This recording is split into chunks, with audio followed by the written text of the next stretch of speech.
So when life causes you to ask for something that you're not yet living, and you are busy examining what you are living, your attention to what you are living keeps you from being a vibrational match to what you've asked for. The larger part of you is weller than ever before because of the sickness that you might be living right now.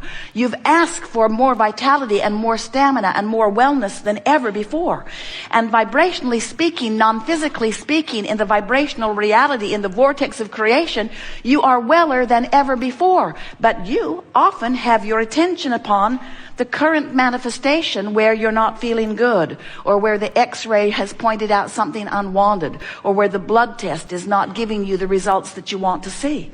So as you not only face, wallow in. As you wallow in, we love you very much, as you wallow in your current reality, you deprive yourself of the vibrational connection to who you really are, and you hold back. You hold yourself back. You resist your own expansion. You resist your own well-being, and when you do, you feel negative emotion that is your indicator that you're doing just that. Every single time you feel negative emotion, no matter what, whether it's depression, whether it's fear, whether it's anger, whether it's overwhelmment, it does not matter what the negative emotion is, although there are levels of them in terms of intensity. All negative emotion indicates exactly the same thing. It means your life has caused you to expand to a new place, and the larger part of you has taken the expansion and is beaming the signal of it, but what you're thinking about in the moment of your negative emotion doesn't match up. And so you are holding yourself in resistant vibrational accord to who you really are and all that you have become. And until you find a way of letting go of that resistance, you're not going to feel good. You're not going to see the manifestation of what you want, because you're on a different frequency than it is. You cannot set your radio dial on 6:30 a.m. and hear what's being broadcast on 98.7 FM. The frequencies have to match up. And you cannot have your frequency set on I'm sick, or I don't have enough money, or I'm lonely. You cannot have your frequency set there and be a vibrational match to the abundance and well-being and relationship that is not just queued up for you. It is a vibrational reality that you have access to right now if you will just stop doing that thing you do that holds you apart from it. So, what's that thing you do? Well, it's morphed into a lot of variety, but that thing you do is you look at what is instead of what is. Those who are listening on the recording are going to say, what? You look at what is already manifested reality instead of what is vibrational reality. And in doing so, you don't line up with the larger part of you who exists in this larger vibration. You see, we want to find a way of convincing you of who you really are. We want you to remember you didn't just start with that infant body. You are consciousness, eternal consciousness. You've been around a really long time. You didn't just blunder in here unworthy to prove worthiness. You didn't just blunder in here hoping that life would be better. You are a creative genius who said, what could possibly be better than to come as consciousness into a time-space reality that has this much evolution already under its belt? Do you realize the enthusiasm with which you joined this time-space reality? You knew that there was so much variety to choose from. You knew that you could carve out incrementally and with incredible detail a perfect and specific chosen life by you, for you. So, here you are, in your magnificent physical bodies, in your perfect contrasting environment, sifting and sorting and doing just what you said you would do all day long, asking for improvement, asking for improvement, asking for improvement. And here we are, source energy, the inner being that is you, that which man calls God, standing in the vibrational place where all that you have asked for has already materialized vibrationally. You want to nitpick. Materialized vibrationally? Abraham, really? And we say, oh, you are so good at interpreting vibration. What you see with your eyes is vibrational interpretation. What you hear with your ears is vibrational interpretation. So when we say there is a materialized vortex of creation, we're not stretching it far at all. It's just that you don't see it with your eyes and you don't hear it with your ears. You feel it with your gut. You feel it with your emotions. You feel it. You feel the vibration of it. You know it. Do you know the difference between seeing something and knowing something? Can't you feel knowing in your belly? Do you see love or do you feel love? Don't you know it in your belly? Do you see fear? Is there stuff in the air that you see that you say, oh, there's fear. Oh, fear. I see fear. I see fear. It's an interpretation. And you have the ability to see clearly the vibrational unfolding of that which you are. And when you do, when you have the ability, when you have trained yourself into the vibrational proximity of this vortex of creation, and we'll talk all day here about how to do that. When you deliberately move yourself vibrationally into this vortex, where you are able to feel the conclusion of the things you've been asking for, even though they have not manifested in a way that others can see them. When you know the reality of what you've been asking for, it must manifest. But we're not giving you this information so that you can manifest all of that stuff, while you will, and we want you to. We are giving you this information because you cannot be you unless you know it. You cannot be you unless you are vibrationally up to speed with you. You are not you unless you are in love. You are not you unless you are emanating love. You are not you unless you are appreciating wherever you are looking. You are not you unless you feel frisky and vital and alive and passionate. You are not you. You are a shadow of you. You are a shell of you. You are a fragment of you. You are a disconnected, too strong of word particle, too small of word, small little part of you. You are not who you are when you feel negative emotion. You have pinched yourself off from the wholeness that is you. So stop it.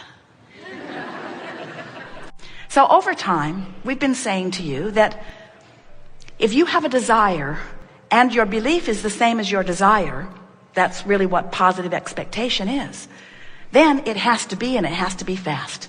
Because your desire is pure, there's no resistance to it, and it's flowing to you. And you've proved that out in your own life, haven't you? The things you expect come easily to you. It's the things you don't expect that keep seemingly messing up your experience. Someone the other day says, I don't want to work there, but I have no choice. What an awful trap. I want more money, but I can't figure out how to get any. I want a mate, but I can't find a mate.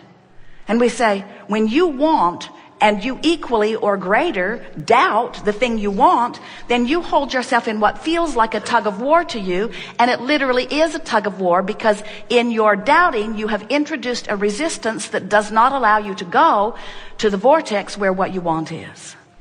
So over time we've said to you, when you want it and believe it, it is. Then we began telling you that you are a creator. And that if you are a deliberate creator, which means you think more about what you want, you script it, you write about it, you talk about it, that more of the things that you want will begin to come into your experience. Be more deliberate in your intent, we said to you. Then we watched you. You worried about your thoughts too much then. You got the idea that every word that popped out of your mouth was going to bring immediate response to that word. So you said, cancel, cancel, cancel, as you tried to suck back the word before law of attraction took it away and ran with it. And so then we began explaining to you that well-being really is the basis of your experience, and that you have much latitude and leeway. And that if you will think about allowing what you want to come, that there is a step 3 process. Life causes you to do step 1, ask. Source answers, and today we're telling you not just answers. Source literally becomes the vibrational equivalent of what you're asking for and holds it in this vortex where law of attraction is gathering.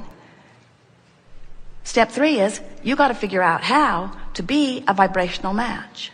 And then for a while, we offered you the analogy that when you ask, Source answers. And as law of attraction responds to Source holding the fullness of all you've asked for, as law of attraction responds to that request, the sensation to you is like a being called downstream, naturally toward the fulfillment of what you are wanting. Today, we are going to describe this process to you in yet another way, We want to say to you that when you ask, you send rockets of desire into your vibrational experience. And we've been calling this your vibrational escrow, because it's where all that you want is held in an account that's just for you, that no one else is going to sweep in. Bernie Madoff does not have access to this account. And then we began calling it a vibrational reality. It's a vibrational reality because you're so excited about this physical reality. We want you to be excited about this vibrational reality.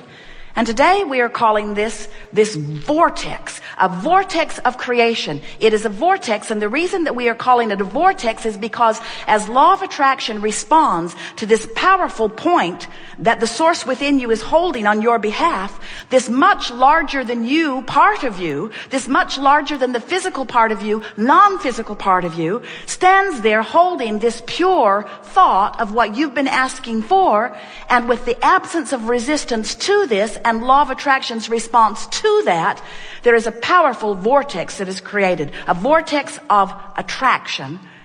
And this is the most important thing for you to hear about this, where all cooperative components are being assembled. The question is, are you a cooperative component? And the answer is, if you're mostly joyful, mostly happy, mostly eager, mostly frisky, then yes, you could count yourself as a cooperative component. And if all of that is true, then you're saying to us, things work out for me. Ideas come just at the right time. I flow in and out of all things. I rendezvous with like-minded people. Wonderful things happen. I barely think about something that I want, and the path to achieve it is unfolding for me. I feel good all of the time. I wake up, I hit the floor with a feeling of enthusiasm for life. I feel reborn anew every day of my life experience. If that's the way you are describing yourself, then you are often, most often, in the vortex. But if you're ornery, if you're confused, if you feel resentment, then you're not in the vortex, not consistently. And if you're like most people, you're in and out, in and out. If you're like most people, you're out and out and out and out and out and in and out and out and out and out and out and damn mad about being out and in and out and out and out and joining the online chat group about how crummy it is to be out and out and out and out and out and in and out. If you're like most people, you're out mostly, on the brink of it sometimes, and in rarely, but you've been in enough to taste the sweetness of alignment, enough so that when you're not in there experiencing the fullness of all that is meant to be for you, you resent it. You know something is really, really, really, really, really, really wrong. And that's why when you don't feel good, you want to blame this one and that one and this one and that one and this one and that one. Usually the person you live with is the person that gets the brunt of your blame about you not being in the vortex, but we want to lovingly give it all back to you. You get the credit, 100% of the credit, about whether you're in the vortex or whether you're not in the vortex. We just want to do the best sales job ever about wanting to inspire your desire to be in the vortex, because we see clearly what you've put there, and we know the expansiveness of who you have become, and we know the capacity for clarity and love that is really you, and we don't blame you a little bit if you're not completely up to speed with the fullness of who you have become. You feel awful and you want it. We just want to say to you, there's no way of filling the void of not being in the vortex other than getting in the vortex. Can't buy one more thing and bring it home. Can't eat something, drink something, shoot something. You can't find somebody else to give their attention to you, to love you enough. In other words, it's not possible for you to fill the void that is the fullness of who you are without getting in the vortex, which simply means you just got to stop doing that thing you do that doesn't let you in. So what are some of the things you do that prevent you from getting into the vortex? And you understand this vortex is just this high, non-resistant energy place where you rendezvous with the source. Esther's in the vortex, otherwise she could not receive Abraham with this clarity. In other words, she is up to speed with the vibration that is us, and that's why the conversation is seamless between the intent of that which we are offering and her ability to deliver it. That's in the vortex. When you're in the vortex, that's when your inspiration is at its greatest. That's where authors and artists and musicians, that's where those that you call masters often find what they call their inspiration. They're in the vortex.